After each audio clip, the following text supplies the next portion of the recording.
Ang programang ito ay rated SPG. Striktong patnubay at gabay ng magulang ang kailangan. Maaaring may masiselang tema, lengguwahe, karahasan, sexual, horror o droga na hindi angkop sa mga bata.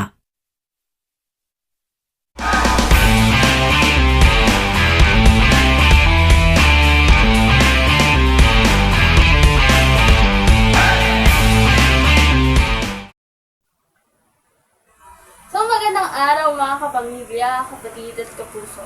So sa araw na ito is nag-imbita kami ng isang guest para i-share ang kanyang buhay for being part of LGBTQ+. So,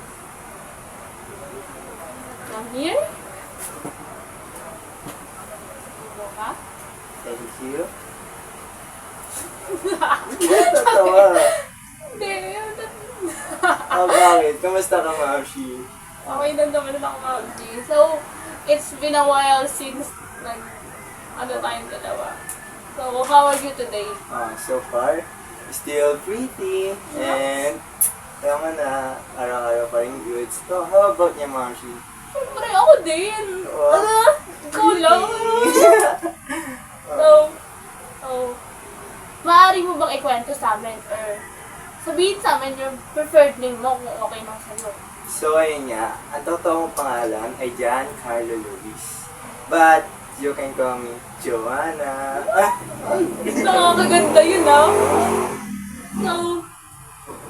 So para sa'yo, ano yung ibig sabihin ng gender identity? Para sa akin, ang gender identity, ayun yung pagkakilala ko sa kung ano talaga ako, kung ano yung gusto kong i-express na pagkatao ko. Like, dead man na sa basher ko. Oh? Basta ito ako, may. Dada sa basher. Dead So, maaari mo bang ikwento sa amin yung journey mo or yung naging journey mo as being part of LGBTQ? So yung journey ko talaga, hindi siya madali. Sabi mo naman siguro yun. Kasi, aminin natin na may iba't ibang part ng LGBTQ. Meron dito yung sinasabi nila na parang yung part na may pagkabastos daw yung LGBT, like more on sa bakla, may issue dun, di ba? Ako kasi, nabibiktima ako sa mga paratang na yun. Like, for So, example, di ba, yung 150? Oo, yung 50, grabe. Pero ayun, ayun talaga yung pinakamahirap na journey. Alam mo, since lumalaki ay narinig ko bakla ka, like, di ka tanggap ng mga kaklase mo. Nabiktima rin ako ng pambubuli, lalo na noong grade school. Like, sinasabi nila na may totoy ka, ba't nagpapanggap kang babae? Like, di ba, ano yun, wala equality, di ba? Ayun, so, eto naman, yung dumating ako ng high school. Parang pare-pareho lang din talaga, kaso mas lumala. May physical na. Ito na rin yung part na di ko na kaya pumasok. Di ko na alam kung ano ba talaga ipapakita sa tao. Dumating na rin sa time na nagpanggap ako ng lalaki. Paano nagpanggap? Pwede mo bang i-ano sa amin?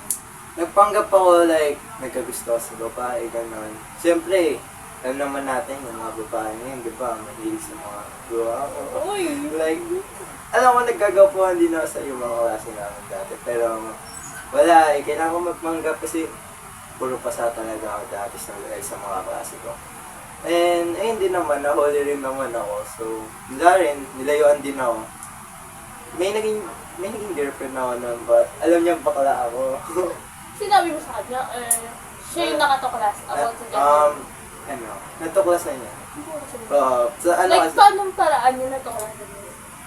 Uy! Nahuli ka ba dyan? Hindi. Type ko yung kabit niya.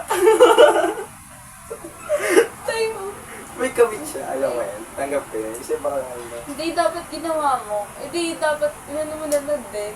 Nilandi mo yung kabit niya. Pero, uy! Hindi. Alam niya rin naman. Nalanding nga. Pero yung nalaman niya, yun, tumigil rin siya. Sayang, nilegal niya ako noon. Wala eh.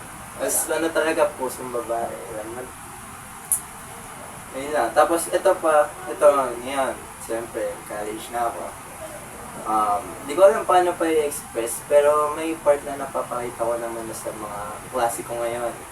kung Tanggap ano ka din talaga. naman nila. Hindi ko pa actually na sinasabi, parang naaamoy lang pa. Naaamoy lang. Pero, Pero- ayun, okay naman ako ngayon. Ayun lang naman yung journey ko. Like, Sure ka ba? syempre may part na nagka-problema ako sa mental health. Nagka-depression. Like, Paano gusto mo ko- na-cope up yung ganong part ng ano mo? Siguro, nilibang ko na sa sarili ko. Alam mo, volleyball. Ayun, naging part ng club dati na high school. Yung, in your part, paano mo lalarawan sa ibang tao yung gender identity mo? Lalo na doon sa mga taong hindi familiar about gender spectrum.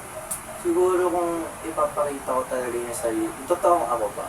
Ito nga to, like, alam ko mali yung ginawa ko ng pagpapanggap na to na nagpapanggap ako na lalaki. Siguro dapat maging totoo sa sarili mo. Yung wala kang tinatago. Yung dapat, i-show mo talaga kung ano yung nararamdaman mo. Siyempre, tao tayo pare-pareho. Alam naman na, maraming hindi nakakatanggap na ganyan. Pero siguro, kung ano ka talaga ay natanggapin mo eh. Kumbaga, parang pag-abot mo na sa pangarap mo eh. Kung ano yung gusto mo, ayun yung abutin mo. So, pwede mo bang ikwento sa akin yung mga challenges na naranasan mo dahil sa mga discrimination ng mga ibang tao dyan, like mga homophobic na mga tao, di ba? Yung discrimination talaga, yung tulad nga sinabi ko, yung mga 150, yung mga ganun. May part pa na sexual abuse. Kahit bakla ako, yung kapwa, Bakala mo. ano kasi, ang tingin kasi sa amin mga bakla, syempre, pag bakla kayo, iba tingin sa'yo. You're horny ass. Ayun. Yeah, like, ayun, tingin sa akin, no, kala ko talaga mabait siya. Alam mo yung, yung nilasing ka tapos, Ay, nilasing ganun? tapos, Naranasan mo yun? tas, syempre, ako first time ko uminom ng videos ko, Ano rin? pagkahiga ako na. Eh di sa bahay kami, overnight. So, kala ko naman, pare-pare lang ako nga doon. Gulat ako. Masyado nang maselan pero yan niya, B. Like, kadiri. Siyempre ako, privacy ko pa rin yun. Hindi ko na may bibigay itong aking tutuban sa, di ba? Pero paano mo na-overcome yun? Paano ko nasa? Hindi eh. Anong Hindi ko siya ginawa mo? matakasan. Hanggang ngayon, aminado may trauma ako. Like, di ako masyado nakipagkaibigan. Like, I'm limit sa pagmunta ng mga parties. And, alam mo na, ito, di ko talaga kaya may pag-usap sa tao. Buti nga nakakausap mo pa ngayon, biya. Ano? Pero, nakaraan ba? May mga naging relationship ka ba? Or, Sa gay ba? I mean, sa lalaki. Sa lalaki talaga. Nagkaroon ka ng boyfriend. Nagka-MU lang pa. But, ito yung pinakamasakit na part pala ng pagiging LGBTQ. Ano Na, yun? yung pineperahan lang kami ng mga lalaki. Totoo yun. Like, ako, hindi ako, kumbaga, nagmamahal ako para mahalin ng tao, hindi para sa sex talaga. So, pag nagmahal kasi ako, kung buo talaga. Binibigay ko yung kung anong meron ako, hindi ako madamot. Tapos, ayun, pumayag naman ako na ako. Ano ba yan? Eh, Mahal mo, ganun. mahal ko talaga, ano ba? Tsaka, ang ayos ng design kasi babae naman din na gusto niya. Siguro, ganun talaga, gipit lang siya. Siguro nakatulong na rin naman talaga ako sa Hindi pwedeng ganun. Pero actually, last 2 months lang yun. Gusto mo, Yeah. Pero siya lang yung mauna-unahan. Hindi ako nag-try talaga sa iba. Pero di na ako magka-try. Pero, natry mo na ba yung makipag-relationship sa isang girl talaga? May relationship, hindi pa talaga. Pero, may part na na-attract ako sa mga babae. Like, attraction na talaga. Kunyari, uy, ang ganda naman nito. Hindi ako nainggit or what, parang ang ganda talaga. Like, model talaga yung mga. Parang gusto ko maging sila. Paano kung paano kung mabuhay ulit yung... Pagkalalaki ko. Oo. Hindi natin alam. Baka, So, eto Parang serious question din to.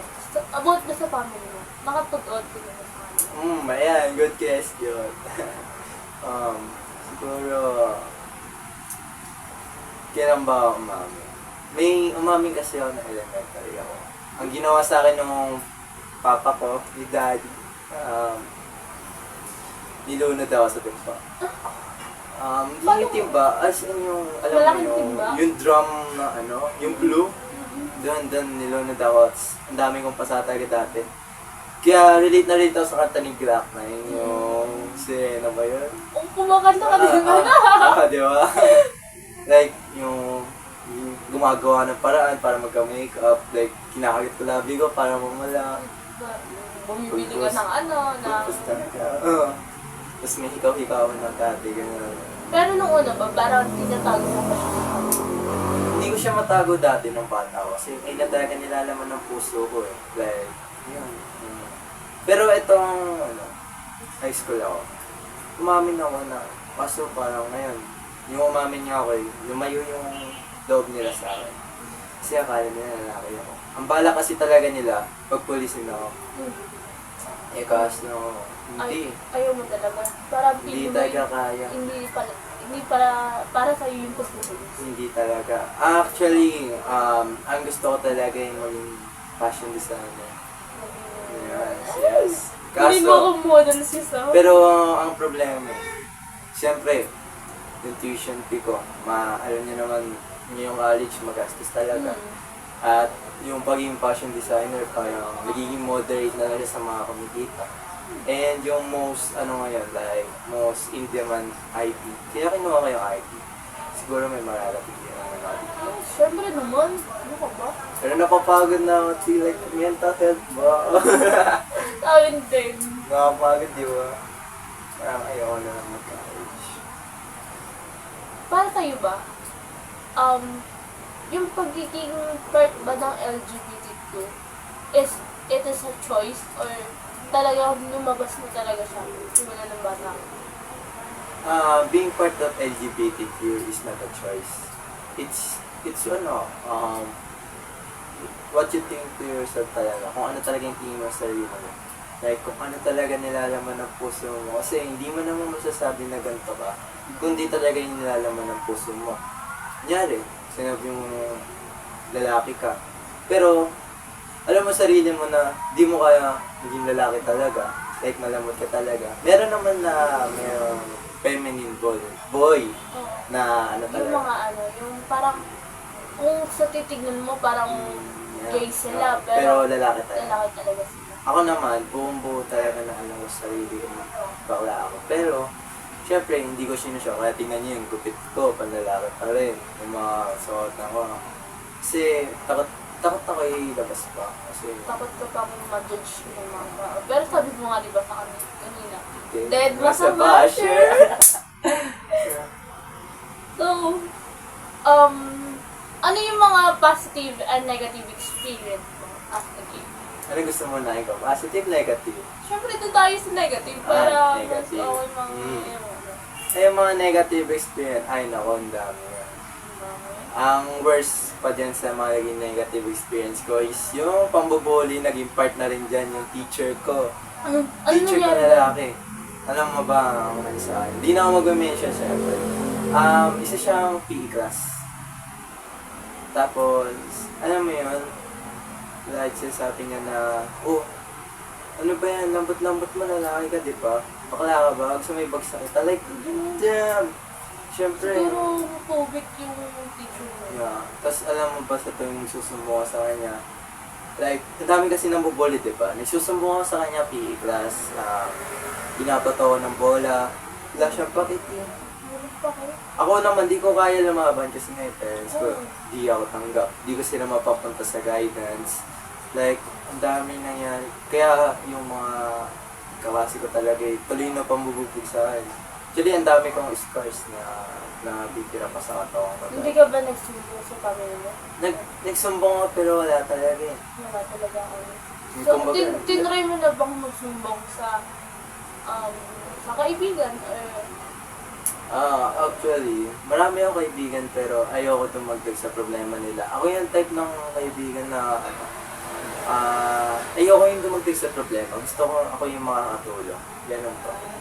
Siyempre, Paano kapag hindi mo na talaga kaya? Kailangan mo ng someone to lean on.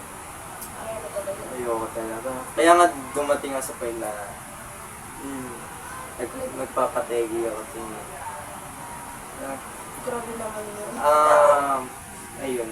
Kahit nakita ko ng parents ko na hindi nila ako pinigilan. Alam mo bakit? Ayun yung nakakatampadan. Hindi ka talaga. Hindi talaga. Pero kung ako sa'yo try mo pa din mag-alis sa mga kaibigan mo. Kasi naiintindihan ka nila eh. Naiintindihan nila. Naiintindihan nila pero di nila kahit tanggap. Ayun naman siguro. So, paano naman sa positive? Doon tayo sa positive. Sa positive, ayan. Di ba, syempre, dahil sa pagiging ahapa, alam naman natin na di naman sobrang talino, pero may utak. Actually, nung grade 11, grade 12 ako, nagpakitang bilis ako, syempre. Ay, grabe, nagano ako. Naging isa ako sa mga achievers ng grade 12. Siyempre naman. Alala ko pong mga extracurricular. Ngayon talaga yung Lalo na si dancing, grabe. Ang daming kumukuha sa amin doon sa dancing. Lalo na nagpa-first place kami sa mga... Sumali ka ba sa mga dance group or... Sa dance club, sumali ako. Pero hindi siya sa school. Nag-aaral ako sa ganyan. Like, ayun yung pinakamaganda experience sa pagiging pang. Ang lambot mo gumalaw. Like, ang dami mapapatingin sa'yo na like, ang dami mo opportunities pag bakla ka rin Huwag kayong diyan. Sabi nila salat sa lipunan ko yun. About sa salit sa lipunan, masalit pa rin kayong mga lalaking kasi may libog pa rin kayo, Diyos ko. Kahit lalaki, napatulan nyo. Alam mo yun, like, sila yung rapist, sila yung gumagawa ng masasama. Bakit? Sinasabi nilang mga salat yung mga ganito, ganyan. Pero hindi nila alam sa sarili nila na sila pala talaga yun. Like, kasi, natin, kahit tignan natin yung mga data na yan about sa crime, more on boys kaysa sa LGBTQ Like, worse lang sa mga LGBTQ. Pero hindi naman kasi kami pare-pareho. Hindi ko rin naman sinabi pare-pareho kayo, pero mas marami kayong mga lalaki kayo. O yung sabihin na sali kami sa lipunan. Sa kayo para sa mga babae, at least di kami nag-aanak ng maaga. Ay! Yung iba kasi masyado ng masyado na silang dito.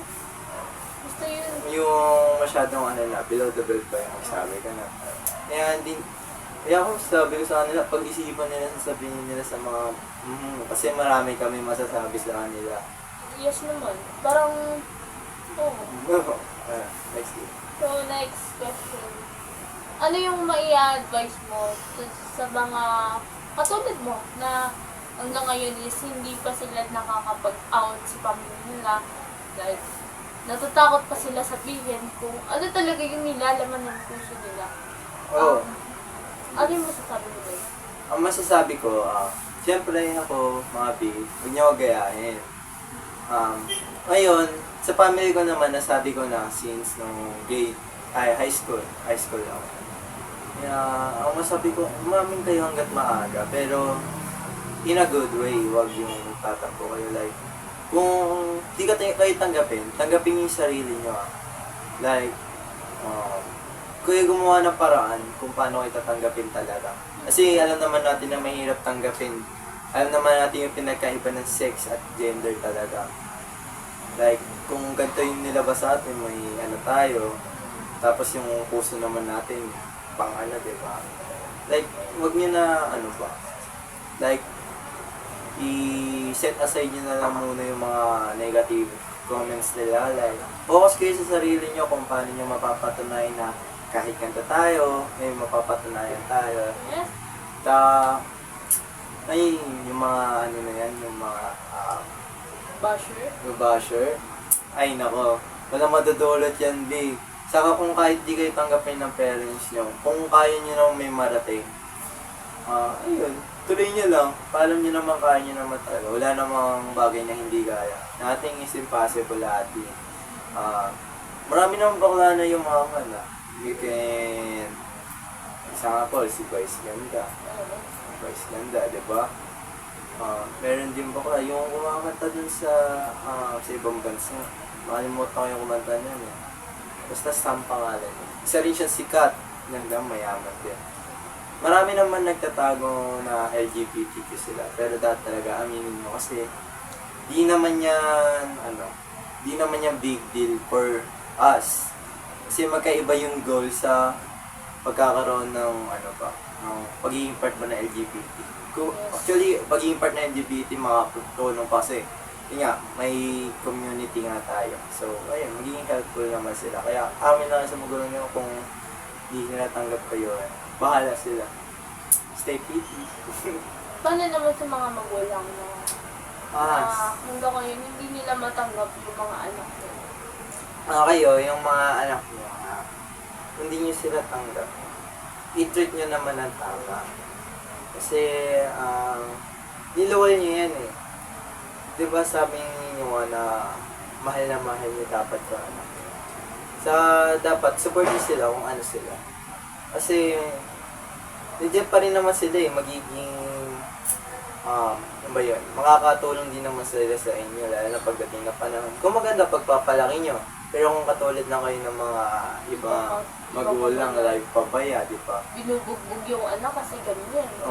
Like, yun talaga, syempre may iba yung behavior. Pero ako, kahit ganun behavior ng parents ko, hindi pa talaga naman. Pero nasa parents talaga kung paano nyo palakihin yung anak nyo. Like, syempre, kailangan nyo tanggapin, appreciate them, understand them, and support them to help them to, basta makamit yung dream nila. Ayun lang. So, okay guys? So, ito nga pala yung talk show ni Miss LJ Soriano. And yes, thank you so much for being our guest today. So, thank you. Thank you, Besh. Ay! Ano nga ulit yan? Dead ma? Sa basher. Ay! Bye guys!